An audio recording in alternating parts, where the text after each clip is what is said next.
If you like Dean in Gilmore Girls, you're going to want to skip this episode. Hey everyone, I'm Rachel. and I'm Susie. And you're listening to the Gilmore Gab.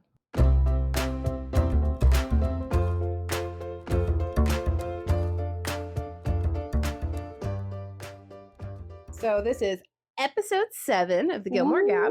We're starting with Rory's boys. Rory's boys. And of course, since we, like with Lorelai, we start at the bottom of the barrel and work our way up. Yep. Which the top tier is debatable right now, but the bottom tier is not. It's true. So who are we talking about today, Susie? Tristan, right? I mean, yes and no. Yes and no. But the true bottom of the barrel, as everyone can attest, is Dean. Dean. I almost said Dean Winchester just then, which technically Jared Padalecki does play Sam Winchester. Yes. And there is a Dean Winchester. There is a Dean Winchester, but it is not this Dean. No. What is Dean's last name? Forrester. Dean Forrester. Yes. Which is a weird last name. Yeah, well, he's a weird guy. For this particular character. Yeah. Dean Forrester from Chicago. Oh, I forgot he was from Chicago. From Chicago with Not that, that makes me honestly hate him. Like that. It's weird. It's weird. It's very weird. Because he seems very small town guy. Yes, but he shows up in his cargo pants, his leather jacket. It was 2000.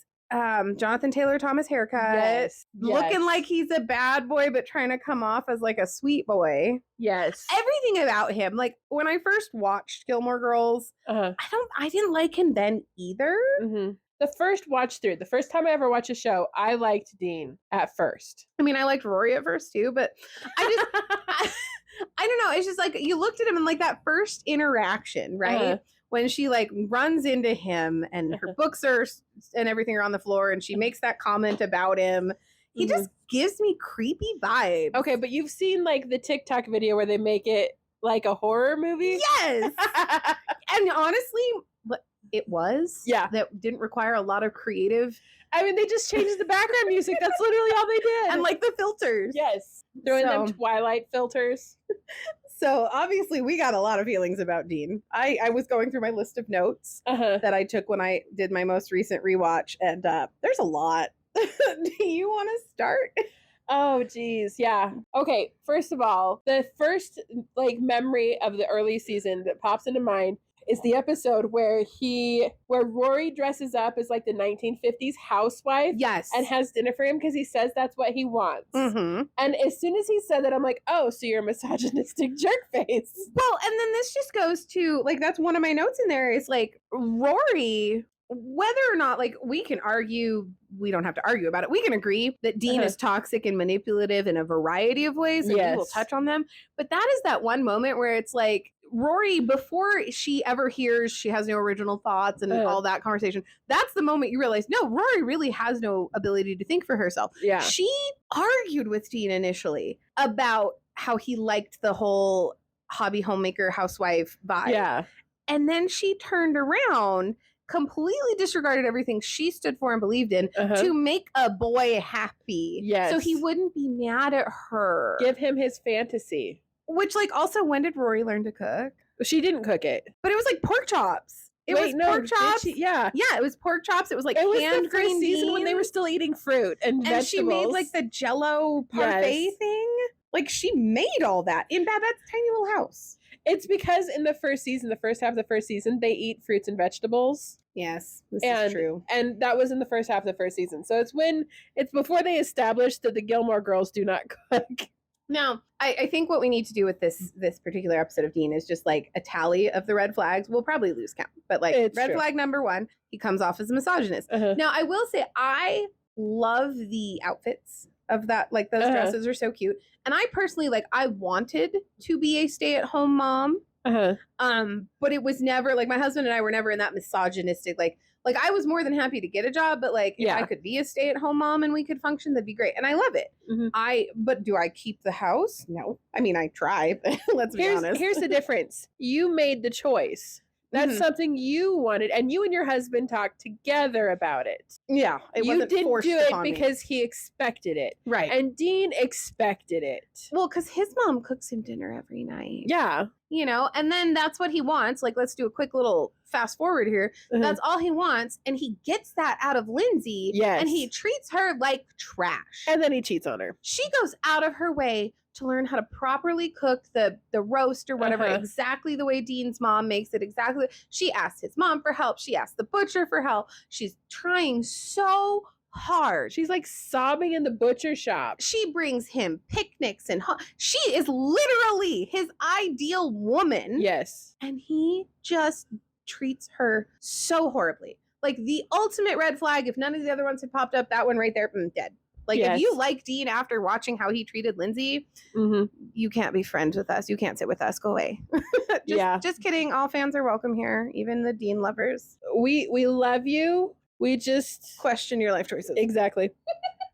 I was going to say question your judgment. Same thing. Yeah. Like there's so many red flags. Like even from their meet cute, that's a red flag. Mm-hmm. And like he kind of is a bit of a stalker. He's such a creepy stalker. They always like emphasize that. They're like, watch him. They made us watch him watch her. Yeah. And like, why? Why? It was not romantic. It was not sweet. Look, you know it's a red flag when Luke pegs him as a problem. That's true. From jump. Because I have this note of like, Luke doesn't like Dean from the get-go. And it's so obvious even before they start dating. It's like Luke does not like Dean. Yeah. He's already, as soon as he finds out that Rory likes a boy, he's like, do we like this boy, Lorelai?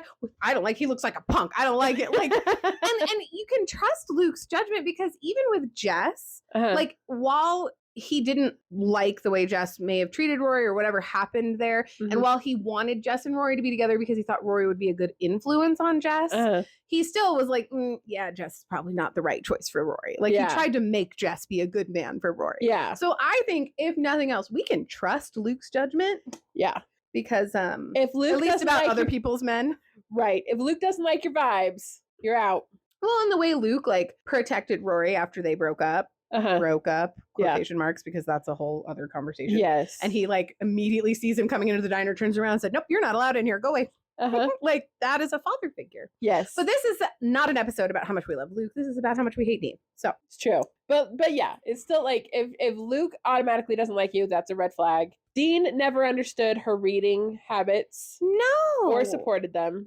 No. He hated going to the bookstore with her. He acted like he understood her and her mom and like was a part of the group, but he was so judgy about it. Like when he goes on that double date with them and Max and Lorelai, and he's like, oh, you better be prepared. And like the comments he would make, which felt really inappropriate, but also he is 16 years old. And this was something that I pegged right away too, was like, he is incredibly disrespectful to Lorelai when they first meet. Yes. And when she like, cause he taps on the window and she's like, she's not here. And she gives him the mom talk of like, you will not do this. You will not do. And he acts like he's her equal. And he talks to her like they're, no, sir, you are the 16-year-old boy dating her daughter. You are not that mother's equal. No. And for you to get cocky and have an attitude, I would have punched him through that window if it had been my child's boyfriend. Yeah. My kid better not. Like that really bothered me. Like Lorelai is being a good mom in that moment and like setting boundaries, and Dean could care less about boundaries. Completely disregarding them. I mean, he has never heard of consent, the kiss in the grocery store. Yes, it's true. I was already like, Dean needs to like hear of consent. You don't just kiss somebody. That's not how that works. I'm sorry. But it's so romantic in the movies. But it's not. It's not. And even in that moment, there is like an implied consent, which is shaky ground to stand on. But there was no implied consent in that grocery store when Dean just like full on kissed her. Yeah. And made her a thief. It's true. Dean was the gateway to her life of crime. First the box of cornstarch, next a yacht. Yep. It's all Dean's fault. Gateway item. Cornstarch yacht. One leads to the other. Anyway, yeah. Look, I mean, if we need to, I can just go down my list. I mean, yes, let's just do that. Okay. Dean is creepy. Yes, he is. Like the first time he's over at their house, he wants to see Rory's room. Yeah. Can I come in and see your room? Why? It's a bedroom. We are not 12 years old having a slumber party and you're seeing all my cool toys. You are my boyfriend in my house. You want to come into my bedroom? That's creepy. That was weird to me. Very weird. I don't think I've ever been to a guy's house and been like, can I see your room? I don't want to see any guy's room. No. I feel like that was like a setup for how Dean reacts to things later. Like in hindsight, I think we see the cheating, misogynistic behavior that leads to what happens with Rory. Yeah. Later on, because like he needs constant validation. Yes. Like when she loses the bracelet. Oh my gosh, he loses his mind. And the worst part is she freaks out too. That's a red flag. If you are so scared of how your boyfriend's going to react when you lost a bracelet, like he treated it like she deliberately got rid of it. Now, granted, this was in the throes of the Jess situation, which will be addressed. I have some thoughts about Jess's decisions, but then that just still speaks to Dean's need for constant validation. Yes, how insecure he is about everything, because it's at first it's Tristan, then it's Jess. Dean has no trust in Rory from the start. Right, he feels entitled to her love. Like they broke up and he had a hissy fit because not only did he spring a kiss on her, but then he springs I love you on her and gets mad at a 16-year-old girl for not responding with I love you. I don't know about you, but when I was 16, I love you was not that easy to come by. No. And and also like he springs it on her and then expects her just to respond exactly how he wants her to respond. Not giving her a minute to think about it, not giving her any time to process a very big, bold statement. In a car that he was building for her. Like he love bombs. He loved bombs. So I'm like, who builds someone a car at 16? When they've only been dating for what, like 6 months? Yeah. If that? Yeah. Yeah. All of the red flags are like popping up. Like it just, I even have in here, Dean just wants all of Rory's time and thinks her dreams are stupid. He doesn't understand what it takes. So he gets mad at her when she has to study. He gets mad at her when she's late, stays longer at school. He gets mad at her when she has, like, Paris shows up for the group project and she had told Dean, oh, I'm just staying in. And then Jess is there, which makes everything worse. Right. That Dean is super insecure. Like, he's smothering. Yes. He's clingy. He's insecure, and Rory already has very little confidence in herself for anything. And I think that Dean really ruined her ability to be better, honestly. Yeah, it's true. I put, for someone who claims to love a girl, Dean sure does hate doing anything for her. Also, why does she have to bribe him and concede to his demands to get him to do one thing for her? The prom. Oh my gosh, yes. The prom. And he's like, well, then you have to watch this movie, or I will read this book, but you have to do this. Like, if he really loved her, it's the if he wanted to, he would. Why does she have to beg him and bribe him? And like, she really wanted to go to this prom. Yeah. But she's like, I get it if you don't want to go. I'm sorry you have to wear a cummerbund. We don't have to go. It's fine. No, ma'am. Your mother handmade you a dress. And it is, for a lot of people, prom is a big deal. It is. Go to your freaking prom. Screw Dean. Yeah. Like, I would like to make this slight little comparison. I know exactly what comparison you're going to make. I made it in my head too, but I wanted you to have the moment. Thank you. I love that, like, with Jess, because it's her senior prom, and he actually does try very hard to get her those tickets, even though he does not want to go to prom. That is not his scene at all, but he knows it's what she wants to do, and he does everything in his power to do that for her. That is one good note, and I do remember that. Still doesn't counteract the other thoughts I have. But anyway, no, I agree. Like, we're talking about Dean right now. No matter how bad the guy, in comparison to Dean, everybody looks great. Yeah, even Jess. Even Tristan. I was going to say, even Tristan. Like, the thing is Tristan's really bad with consent and boundaries, too. Yes. Not so much consent as it is with boundaries. Yes. Like, the way he kept pushing on Rory and she's like, back off. He never, like, forced a kiss on her or all this other stuff. I think he might have tried once, but, like... They do kiss at one point, but it's when her and Dean are broken up. Yeah. But I also, like, the redeeming quality of Tristan is he's trying, right? Yeah. He is trying to get her. He does the classic little kid thing where you bully the girl you have a crush on. Yes. And then he does really try. But the moment that Dean shows up and Rory runs to him at Chilton, he is smart enough to recognize he's got no chance. And he puts her books down and he walks away. Yeah. Something Dean was never able to do. I did feel bad for Tristan in that moment. I did too. Because it's like, I hated Dean. And also, he didn't deserve to be treated that way. Because, like, Tristan was a bit of a punk. It's true. And a playboy. And, like, he didn't really know how to do relationships. But also, he's 16. And he's got a lot of money. Yeah, he had the rich boy complex. Yes. The whole playboy lifestyle, the daddy takes care of all my problems. Yeah. He's never had to have, like, make an effort to get a girl because his money got the girl. His looks got the girl. But Rory wasn't so vapid and shallow. Yeah. So no, Tristan did deserve better. I think he could have been a little bit nicer to Paris, but then again, it's Paris. It's true. But yeah, I mean, even in that moment when he could have fully taken advantage of, they both got dumped, they're both upset at this party, they kissed, and he kind of was like, sure, let's make this a thing. And he was still kind of the pushy person he'd always been. But the moment he saw like Dean and Rory, he's like, hey, I'm done. Yeah. And I have to respect him for that, because Dean didn't even do that when she was with Jess. Absolutely not. And, you know, Dean was so insecure anyway. And then he cheats on his own wife. Yeah. Like, it just, Tristan, that's why Tristan would, if there was enough content to make a full episode about Tristan, it would have been higher than Dean, because Tristan actually had a moment of being like, nope, I need to walk away. So, because I know that they probably intended for Tristan to be a bigger character than he was, but then One Tree Hill happened for Chad Michael Murray. And so, you know, we got that instead, which I watched the show, so, you know, I'm a fan of that. But I am curious what would have happened if Tristan had become a bigger player, if Chad Michael Murray hadn't left. And I love in the show, they even say he gets sent to a military school in North Carolina, because that One Tree Hill takes place in North Carolina. And so it was a funny little Easter egg to that. But I'm curious what would have happened if they would have, like, done a season with Tristan. I think it would have replaced Jess, honestly. Yeah. Because I think Tristan was the bad boy role that Jess ended up falling into. But I do think, because you do see after the, like, Rory and Dean get back together, her and Tristan kind of develop this sort of uneasy friendship. Yeah. Where, like, they can communicate. She does get out of him that he's going away because he got in so much trouble. Yeah. And she's comfortable enough to go up to him and be like, stop being stupid, and you have so much more potential than this. And and so they, before he left, they had started to form this kind of friendship that you see her kind of get with Jess. So I really think that Tristan would have been Jess if he had stayed. Well, if that's the case, I'm glad that we got rid of Tristan and kept Jess.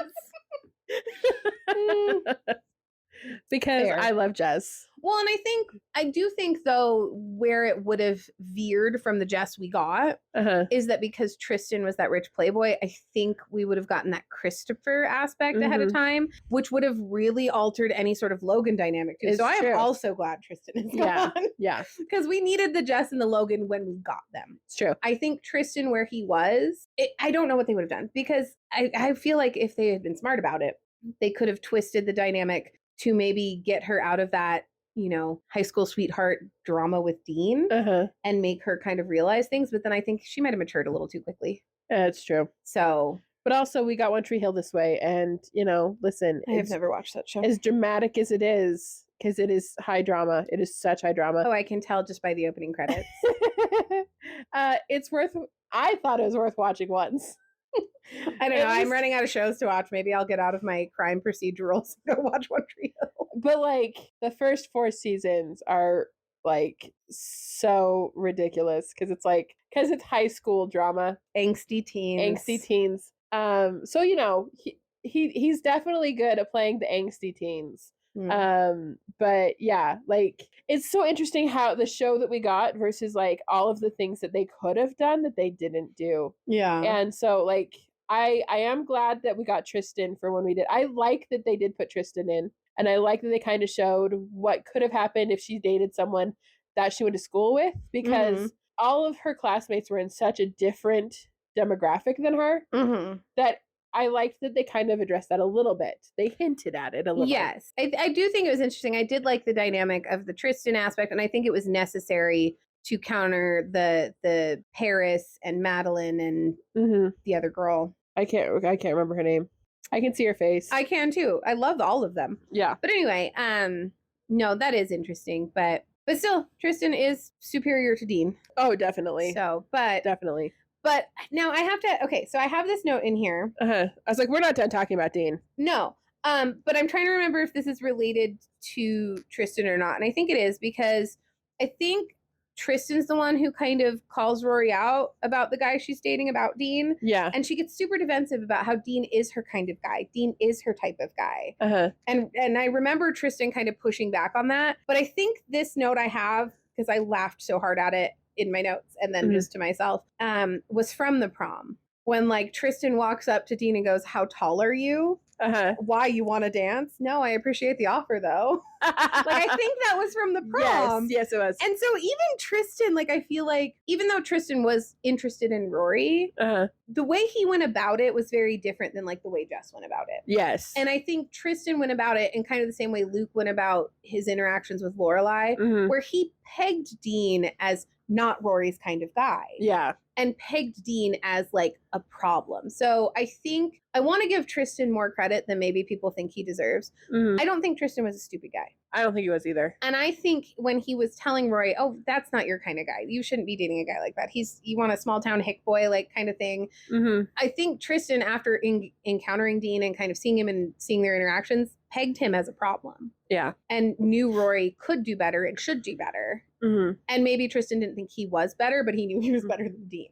Yes. You know, because he was like... Because everyone's better than Dean. Well, and Tristan was trying so hard to kind of get her... Like, I feel like he started to try harder once he knew she was with Dean until that, like, moment where he was like, okay, she's going to do what she does. Yeah. And maybe I'm giving him more credit than he deserves. But, like, the encounter at the prom, and I think he is the only person other than Jess who was like, why are you with that guy? That is not the guy you should be with. And not from a you should be with me perspective, but more like you deserve better. Yes. So the amount of people, I mean, Rory is her mother's daughter, oblivious. It's true. So the amount of people that are already like, no, Dean's not good for you. Yeah.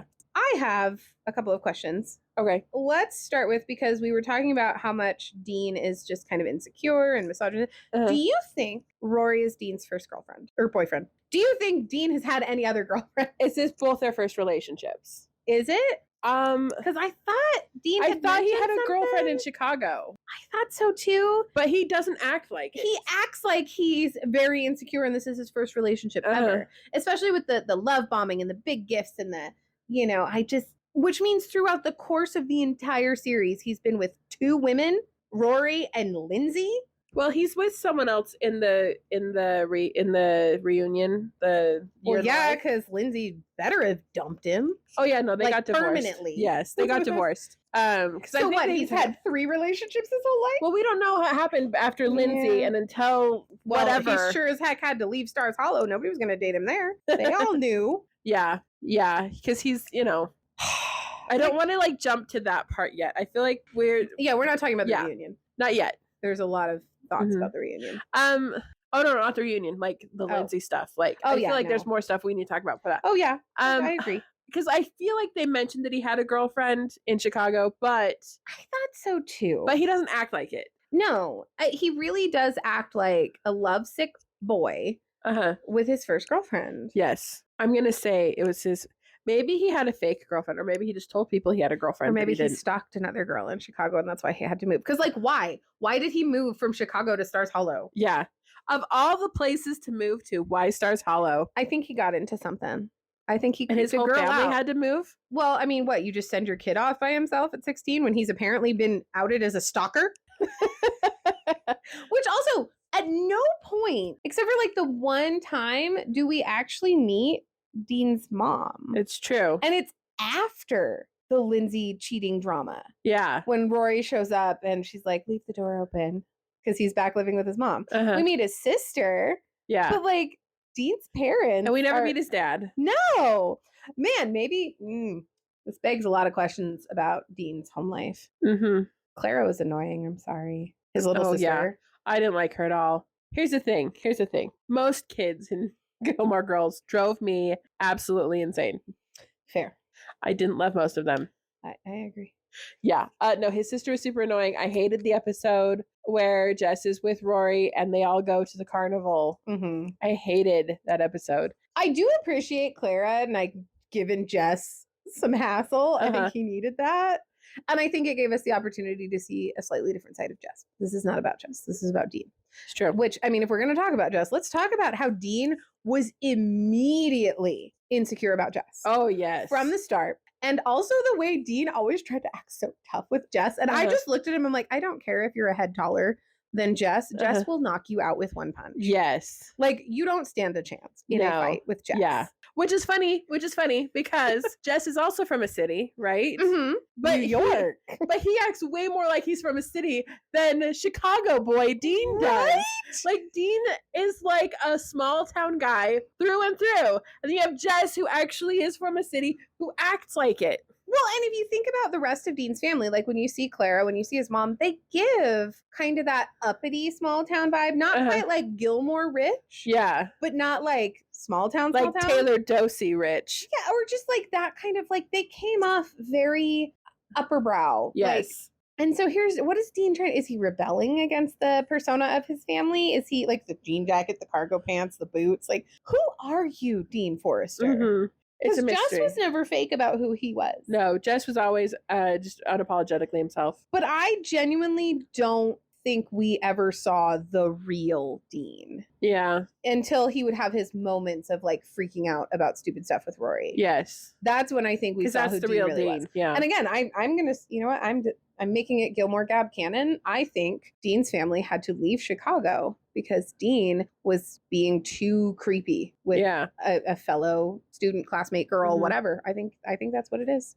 I mean, I can totally see it. Sorry, Jared Padalecki, but your character was a creep. Yeah, and he just hated Jess for no reason out of nowhere. Probably because he knew that Jess saw right through him. Yeah. And he was scared that Rory would be convinced otherwise. Yeah. And he was just so insecure anyway. It's true. Well, and Rory was like always very friendly to everybody, right? Yeah. But Dean didn't care about that until Jess showed up. That's because Dean didn't know who Rory was. Yeah. That's the part that always irritated me, is he acted like he understood her and her mom and kind of the things that they did. Yeah. But I don't think he ever really took it to heart who Rory was. Yeah. Again, like he got so mad when she would have to study, when like he knew she was going to Chilton, which was a high rigor, a lot of stuff she had to do, especially to play catch up. Like he knew that she was going to this school. He knew that she wanted to go to Harvard, and she had explained to him what that took. I highly doubt in all their time together, they didn't have a conversation about what she wanted and what it was going to take. Yeah. And for him to just think that because he walked into her life that all that shouldn't matter anymore. Yeah. He didn't know who he was dating. No. I mean, it goes back to Christopher not really knowing who he married. Yeah. When he married Lorelai and tried to change their lives. Like, you don't know these people. Yeah. You've made an idealized version of them in your heads. And anytime they don't live up to your unrealistic expectation, you get mad. Well, and he was so disgustingly manipulative and two-faced. Yeah. Like, initially, he tried to go toe-to-toe with Lorelai when she laid down the law, but then he made himself indispensable to her. I'll change your water cooler. I'll fix this. I'll do that. Yeah. You know, like Luke would just do it because he cared about them and he knew she wouldn't ask, so he'd do it.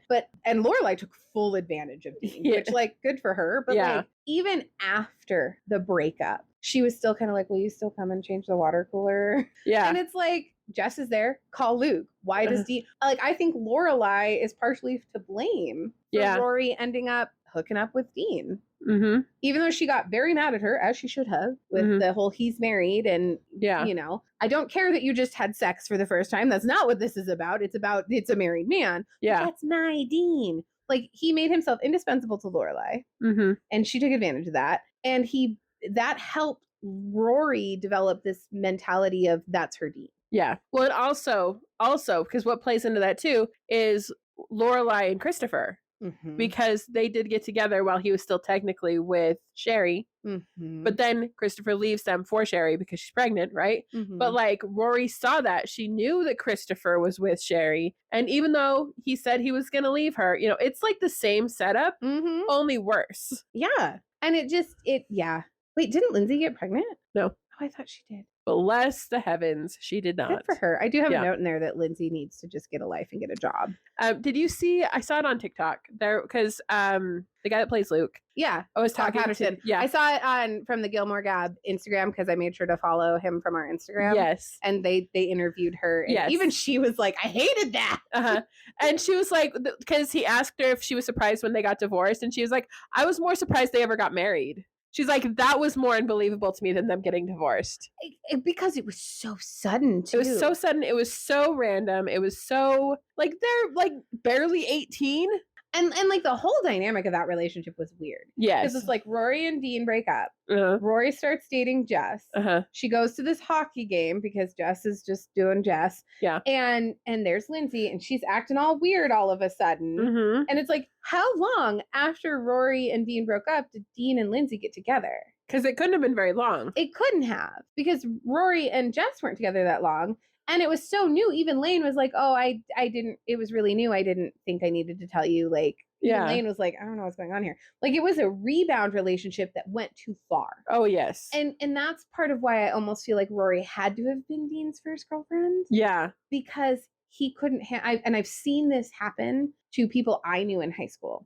I literally, I was friends with a girl who, we were like best friends. She had moved from like Japan. Her dad was in the military, moved to Montana, and saw snow for the first time or whatever. And I'm one of those people that's like, oh, new kid, let me be their friend, because it's hard to be the new kid. I moved a lot growing up. I was a military brat. So I was like, I will be your friend. We were friends. It was great. And we went from like 8th grade into high school together. And I remember freshman year, she was dating this guy for a while, and they broke up, and she was immediately looking for another boyfriend. And I was like, what are you doing? She's like, I just can't be single. Like, I can't handle not having a boyfriend. And so she would just get into these relationships that were just awful with guys who treated her like crap. And she wouldn't listen to me. We ended up stopping being friends because I was like, I cannot sit here and watch you continue to like self-destruct with these men, with these boys, high school. So we stopped being friends just because I was like, I can't condone this. She ended up dating a guy and then dating his cousin. Like, it was a whole thing. But that's what it makes me think of with Dean. It's like, he couldn't handle not having a girlfriend, especially one that he could easily, like, look at Lindsay, look at Rory, look how easily he controlled Lindsay. And manipulated Lindsay. Far easier than Rory, because Lindsay had apparently no aspirations other than to be a housewife. You know, so I think he couldn't handle being single after he got a taste of life with Rory. But he didn't get what he wanted out of Lindsay, because what he wanted ultimately was Rory. But not Rory as she was, Rory as he wanted her. Well, it's also interesting because like Lindsay's parents were super supportive of them too, and always like trying to help them like move forward and like get a house and like, you know, like do adult things that adults do, because they're adults now, right? And like her parents were like always trying to like, and Rory scoffed at that. Like, I thought you were going to go to college. And it's like, well, we've talked about Rory's whole need for everybody to take her exact path in life. But it's just really interesting to me that like, he honestly had way more supportive in-laws than he deserved, that like wanted the best for him and Lindsay. And he like scoffed at them, and he scoffed at all of them, and he scoffed at Rory. And it's, Dean's gross. Sorry, that was really loud, but I just, the emphasis was needed. I hate him more than Christopher. Yes. He's worse than Christopher. Yes. And I think too, it comes from, you know, Christopher's an adult. He should know better, right? But then again, he's an adult, and they do stupid adult things. They think they can do what they want. But this was like, he took this sweet girl who could have been not as terrible as she turned out to be. And I think Dean was the catalyst that led to her being the terrible person that she is. I mean, not wanting to address the reunion, but her continuing the pattern of helping cheat. You know? And I'm sure the same mentality is, oh, it's my Dean. Oh, that's my Logan. Like, no, honey, you don't own people. But Dean kind of made her feel that way, because Dean was like, that's my Rory. And so she just got this mentality of, oh yeah, no, Dean and I are endgame. We're supposed to be together. Who cares about anybody else? Like, girly. I blame Dean. I blame Dean for why Rory sucks. I mean, I can see it. Well, part of why Rory sucks. Well, especially like, no, that like, because I hadn't really like put that with like Logan, but she very much is of the attitude of like, well, he's engaged, but like he doesn't really love her like he loves me. So, and yet he hides you away, Rory. Like, you can't go out in public. You can't, you know, you're not the girl on his arm for everything. You're the girl he keeps in his apartment when she's not there. And same with Dean. They can't be out in public because he's married. He full on is married. Well, and then even after they get divorced and they are together, they still kind of have to hide away, because now Dean's living back at his parents' house, and even his mom is like, I don't like you, but my son's an adult and I'm gonna mind my own business. Which, like, cool for you being a respectful, like, respecting, trying to put some boundaries and let the adults make adult decisions, but at the same time, like, ma'am, you should have kicked that woman out of your house. Seriously. Well, I'm like, like when Dean breaks up with Rory, right? Because she's at her grandparents' house. And Logan's my gosh. there. That is a note I have in there. It's one of the highlights of my starting to love Logan. Go ahead. Sorry. No, go ahead. You started it. Mostly it was just like that scene where he when he realizes that he's never going to be good enough for her. That's the first time we ever actually see Dean have that realization that they don't belong together. But see, I don't think it was a realization of he's never going to be good enough for her. I almost feel I think a part of it was he didn't fit in. Yeah. But I think he didn't like seeing her have fun without him. That's true. And she was having fun without him. And I think that's the part that goes back into him probably being a little bit of a narcissist and kind of this insecure, needs validation, especially from the girl he's dating. Because the reason she needed, or the reason she was at this thing, she didn't know it was going to happen. She didn't, she thought it was just a standard Friday night dinner for her birthday. And then here is Grandma Gilmore parading her in front of all the eligible bachelors that are, in her class. Yeah. Economic class. Because this is what's happening, in the later stages after Lindsay. Yeah. Right? Yeah. And that's when Logan comes in. And I love that, one, Logan swoops in to save her from the awkwardness. Mm-hmm. And then, Dean shows up. She is okay, let's go or whatever. And Dean just immediately, if there's any guy around Rory that's making her laugh or smile, he's immediately competition problem. You're cheating on me with him. Yeah. It's super insecure. Bro, you made this mess. Yeah. And then he takes off. Mm-hmm. And she's upset. And what happens? Logan and his entire brigade cheer her up. Uh-huh. Say, screw that guy. Found family time. Yeah. Dean could never. When has Dean ever actually been there to comfort her or cheer her up if it didn't benefit him? It's true. It's all about him. And you will love to hear me say this, but I don't hate Logan. I actually like Logan quite a bit because for me it's Jess and then Logan. They're up there at the top. Because the one thing I do like about Logan is he reads the room. He reads the room really well, and then he acts accordingly to how he thinks he should fit into that room. And so I love when Dean takes off. He reads that situation because he watches it happen, and then he immediately acts. And he doesn't harp on it or bring it up or make her dwell on it or talk about it either. He's hey boys, let's move this part of the pool house. Let's cheer up some girl, this girl, boop.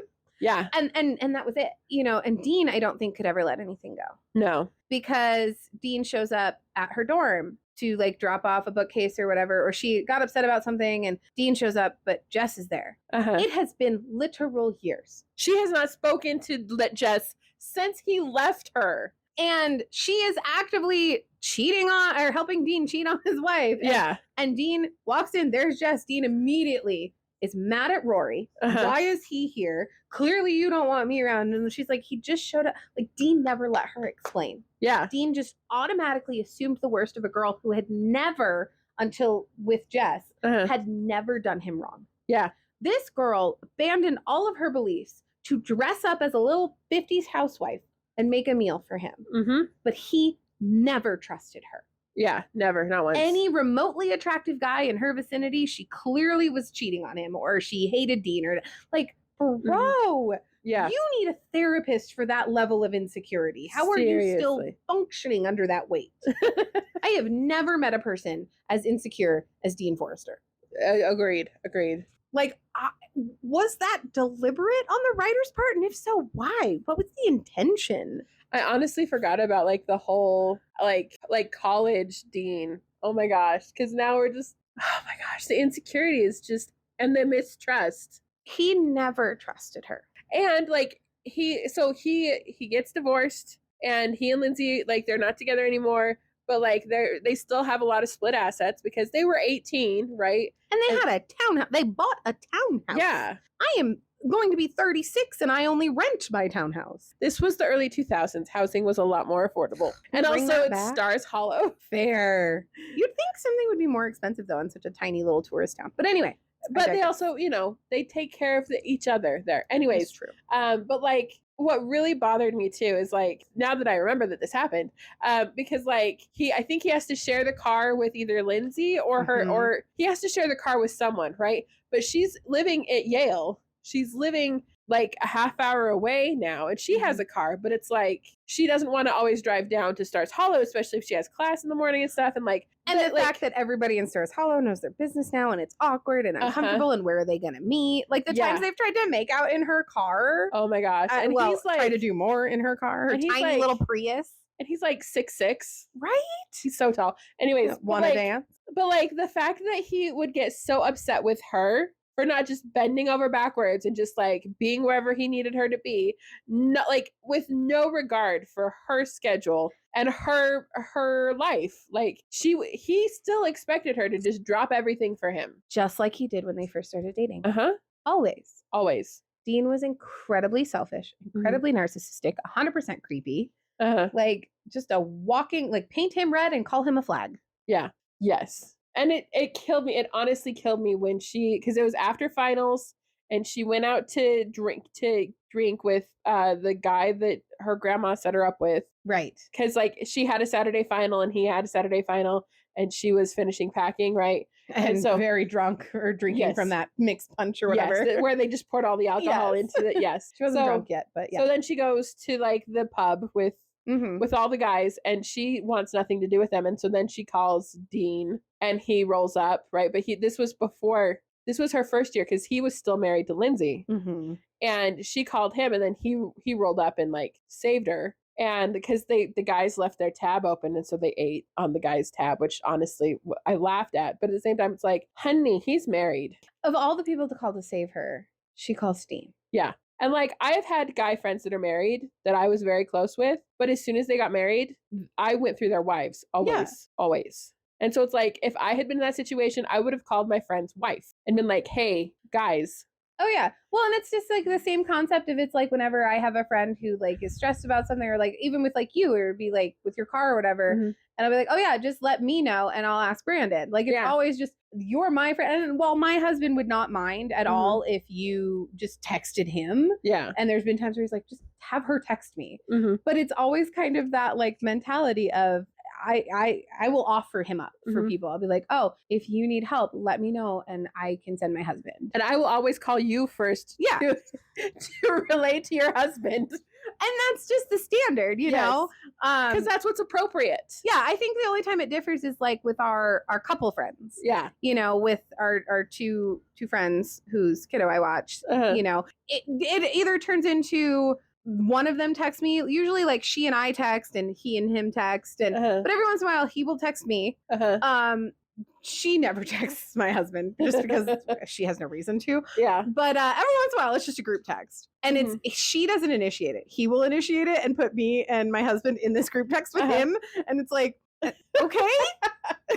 But it's different because we have been joint couple friends from the start. Yeah. We met as couples. We hang out as couples.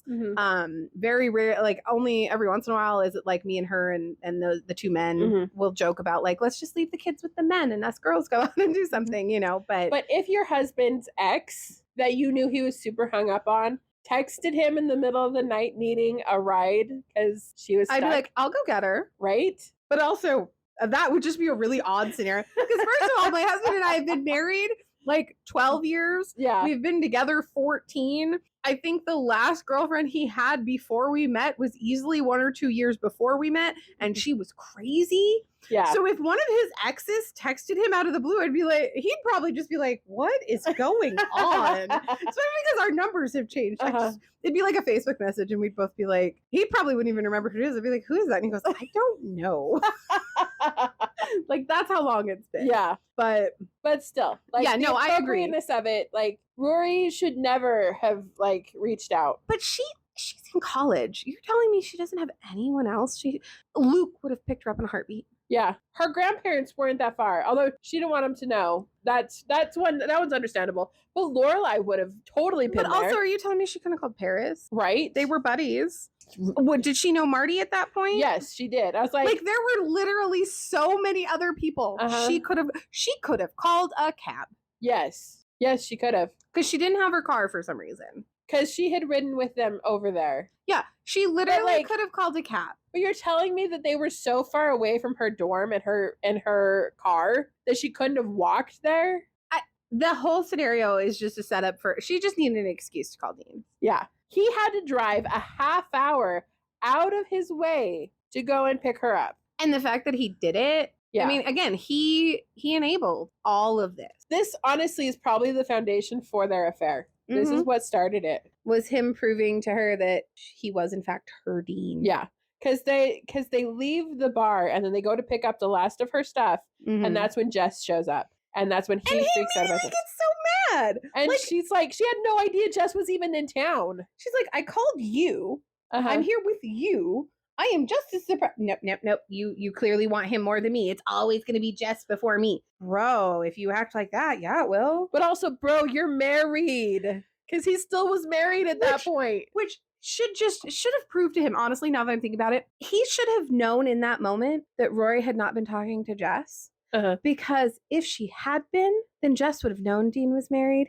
and Jess would have taken every opportunity to make a comment about, oh my gosh, what are you doing here in the middle of the night with Rory? Aren't you married? How's your wife? Where's Lindsay? Like, if Rory had been, there's no way Jess wouldn't have known Dean was married if him and Rory were in contact. Yeah. Yeah, he would have known. Because the one thing Jess did, and this will come up in his episode, and in the other episode we're going to do about it, Jess was able to be her friend. Yeah. Dean was never able to be Rory's friend. No, not ever. So Rory would have never filled Dean in on Jess's life or anybody else that wasn't like immediately connected to Dean, but she would have absolutely been like, oh yeah, Dean got married. And especially because it was such a taboo thing for her. Like, I can't believe he's getting married. This is the worst decision of his life. Well, and Jess wouldn't have hesitated to call her out either. Like, what are you doing here with a married man? Yeah. You're better than this. Yeah. So he would not have hesitated even for a second. Dean is too self-centered. Yeah. And too insecure. Yeah. Because doesn't he just leave her there too? He does. He gets mad and storms off. Yeah. In true Dean fashion. I just want to slam the little mic against my head because I'm just so, like, I'm getting a headache with Dean at this point. Ugh. Anyways, but yeah. And then we get to the whole, like, the affair, which, as we've discussed, that was a perfect episode until that moment. And I knew it was coming. Like, as we got into that season, I was like, I don't remember where it is, but I know it's coming. And so I'm just like, you know, like clenched anticipation, just waiting. And then I knew it before it happened because I was like, oh, wait, nope. It clicked in my brain. This is the episode. And it was the worst. I wanted to fast forward past it so bad. Like, there's very few times a show makes me want to do that. Doctor Who with 10 and Rose is one of them. Where you just want to. That's just painful. And so was that. Yeah. Watching that happen. They destroyed 2 episodes with that because it ends with Lorelai coming in and they run out of her room. And then that's the end of that episode, but you know what happened. And then it starts the next episode showing us the other side of when it happened. And they destroyed 2 beautiful episodes with that horrid affair. And it was really hard because that's kind of the moment that I think things started to go really bad between Rory and Lorelai too. Yeah. Because Lorelai has her fault, but I don't think Lorelai has ever outright cheated. Yeah. Because when she ended up sleeping with Christopher, she wasn't with Luke. Yeah. She was like, they weren't together. Like, they were kind of will they, won't they? But like, I don't think Lorelai outright ever cheated. Yeah, because even with Christopher, Sherry, like, he left and Sherry knew that he was gone. Yeah. Like, their relationship, though they had not explicitly ended it, they both knew that it was basically ended and he left. Yeah. And she knew he wasn't coming back. And then, you know, just any time that, like, she was, again, never with a guy who was with someone else. She was never with someone else when she, like, maybe emotionally she cheated. But like, so what Rory did, even for Lorelai, was too far. Yeah. And so inappropriate. Yes. And Lorelai calls her out on it. And it sucked too because Lorelai had just had that wonderful moment. And she wanted to share it with her daughter, her best friend. Yes. And then her entire, like, joy just gets sucked out of her. Yeah. As she watches her disheveled daughter come out of her bedroom with a married man. Yeah. And sees the bed. And she's just like, and the composure she had in that moment, the way I fully expected her to just dive for Dean's throat. Oh gosh, moment. Right? And she didn't. Bless her. Props to Lorelai for keeping her cool. Because, I mean, I don't think any of the rest of us could have. Again, that was one that I wish I could have just skipped. But like, I'm one of those completionist people. I got to watch the whole thing. But it's also why I don't rewatch Doctor Who right now because I can't go through the heartbreak of Ted and Rose. But okay, like for real. That heartbreak. Everyone told me to watch Blink. We're going to have a slight aside here. That's okay. Everyone told me to watch Blink because Blink is like apparently the best episode ever.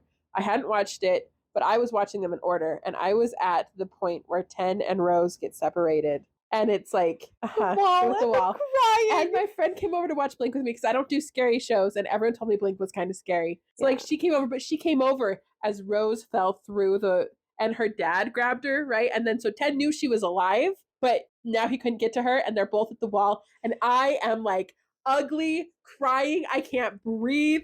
Like my world has just ended. And my friend was like, it's just a TV show. No, it is not! Apologies.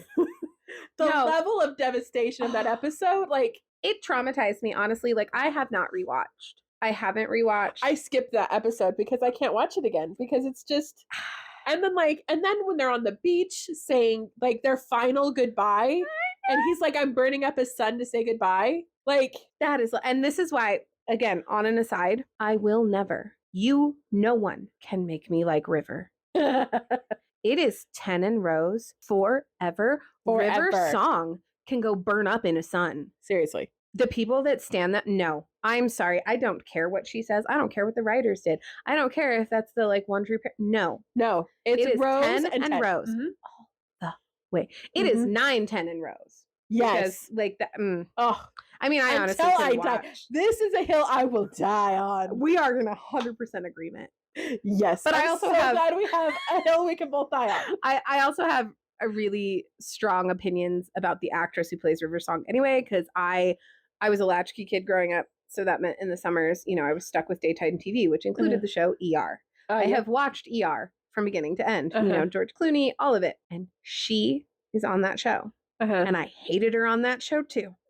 So when she popped up my first watch through of Doctor Who, I was like, oh, I don't like her. And then when they did, I was like, now I really don't like her. And then she popped up on the Gilmore Girls revival. She did. Because I met her and I had her sign. She was on the TV show Arrow, and I was collecting. That's right. And I was collecting all of the signatures I could. Around. She does. But I think it's big. I think she's a fairly decent actress. Oh, she's a very great actress. I just don't like her the way I don't like Scarlett Johansson. Like her as a person, I don't have a problem with her. Yeah. Don't know her, but like in every show she's been, she has played the I don't like you character very well. Yes. So she was on Arrow. She was only on like part of a season of Arrow. And so I had her sign my Arrow graphic novel that I have signed by many people in the cast, including like the primary cast. Anyways, I had her sign it, and it was when they had just announced the revival, like that it was happening. And so she was signing it, and I was like, oh my gosh, like, because I tell people I like all of their stuff, even if I don't, because you're a nice girl who networks very well. Yes. Anyways, I was like, oh my gosh, like, I loved you in Doctor Who, which is a lie. Well, now you know the truth.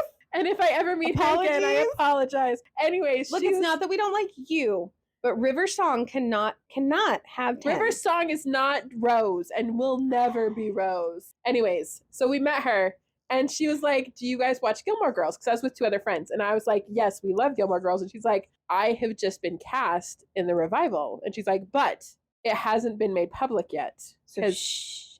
And so she's like, but since you're fans of the show and you're fans of me, I will tell you I'm in the revival. And I was like, oh my gosh, are you serious? And she's like, yes. So she's like, they will announce it soon, but like you got the scoop first. And I was like, oh my gosh, thank you so much, and then we left very excitedly because we got the scoop.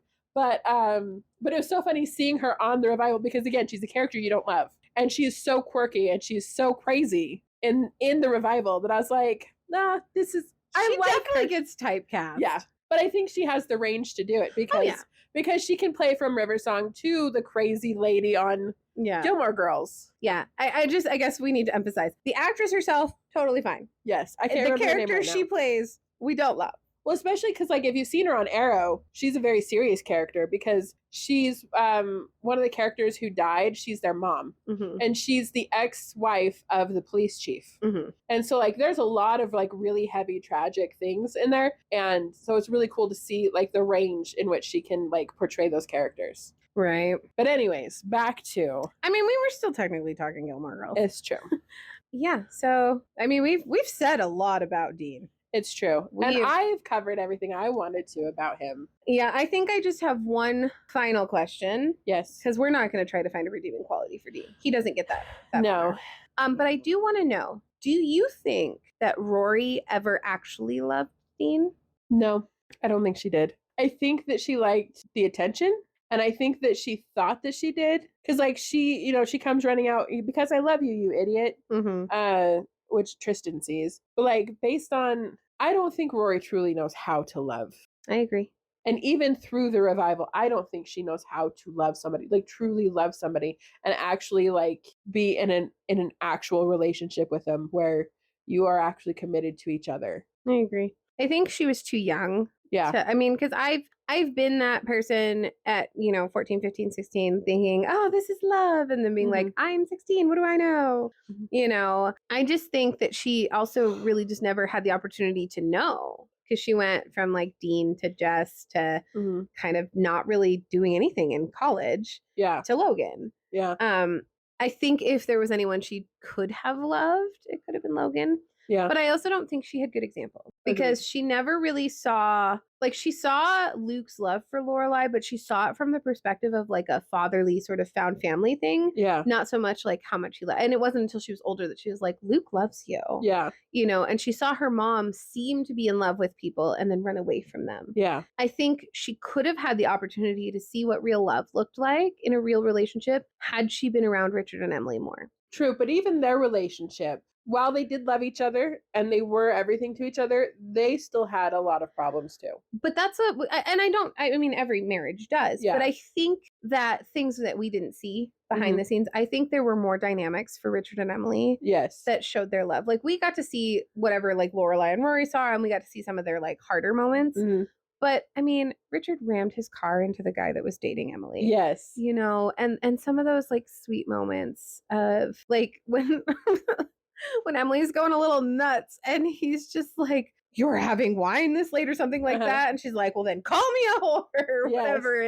And just, the little quirky things he knew about her and that she knew about him. And it was different, but it was more love than I think Rory ever really saw. Yes. Well, and they were truly dedicated to each other. Yeah. Because like we see that when Lorelai's dating Digger. And because Lorelai is like, you're ruining my mom's life because she in her mind has a role and he's making her role obsolete, and Lorelai's like, you can't do that because that you are stepping into their relationship in that regard, and you can't do that. Yeah. Well, and it's just like those moments that Richard ends up in the hospital.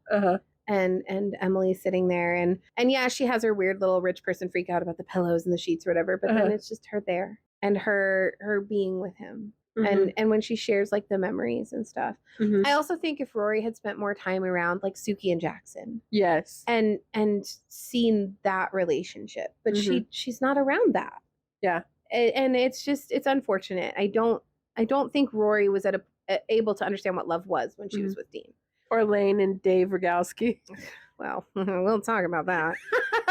Because like, I mean, she had no good role models for a healthy relationship. Yeah. She was young and naive, and I think that she just thought that because she was new to dating, like I think a lot of 16-year-olds who it's their first boyfriend and it's like this exciting like rush of feelings and hormones and whatever, and it's like the idea of breaking up with them is devastating. Yeah. And they equate that feeling with love. Yeah. And I think that's why she was so tired of Dean like fighting her or like being afraid she'd lose him, and she knew saying I love you would work. Yeah. And she convinced herself that she loved him. Yeah. But then it became possessive. He's my Dean. And aren't you glad I did it with someone who loves me and I love him? Ma'am, there was no love in that bedroom. No. There was possession and there was narcissism, but there was no love. Yeah. So, yeah, that's Dean for you. I feel exhausted emotionally. I'm exhausted too. I'm going to end us on a non-Dean related note, but a Gilmore Girl related note that I find kind of humorous. So my husband and I had an at-home date night after our daughter went to bed on Friday, and we were playing a video game. And we were playing Borderlands 3, which is not a Susie game. Okay. But, Noted. But anybody who's familiar with Borderlands will understand. But we're playing this game. This is not the first time we've played this game. But it's the first time I was paying attention. So there is a character in this game that we are doing quests for.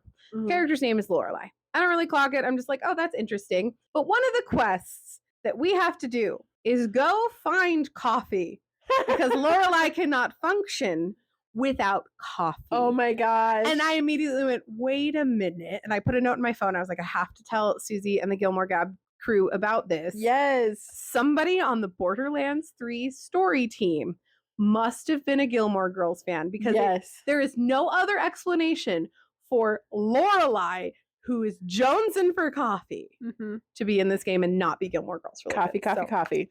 Yeah, we had to go find a barista bot. Oh, and then the next quest was we had to go and find burgers because they were hungry. Oh my god! It has to be. And if anybody who was part of the Borderlands 3 storyboard team wants to confirm or deny this, please do. But as it stands, Gilmore Gab canon is that Borderlands 3 had an Easter egg for Gilmore Girls because somebody is a Gilmore Girls fan. Yes. So that is my theory. I love it. And I think that's a good note to end this episode on. Yes. Next time, we're going to talk about Marty. Yeah, we're going to talk about Marty. Is there enough content for Marty episode? I think so. Okay. He crosses Marty. Naked seasons. Guy. Yes. Especially with the later seasons with him. Oh, yes, and the drama there. Yes, we've got a lot to talk about. All right, so then Marty, and then we get into the nitty-gritty with the Jess and the Logan and the Jess and Logan. And then we have a Gilmore Gab showdown. The first one. We'll be respectful. Oh, it's still going to be a showdown. It's going to be a showdown. It's not going to be a bloodbath. Yes. We can respect differing views. The real question is if so, how long will it take one of us to flip? Because I got you to flip on Digger, and no, don't even bring that up. I will slam this computer screen down again. You probably shouldn't. You need that computer. You don't want to break it. It didn't break last time, and that was a force. It will be interesting to see how much closer. I don't think we will change our stances, but I do think the conversation will bring us both more in agreement on both parts. So yeah. But anyway. The more we talk, the more I come to more of a middle ground.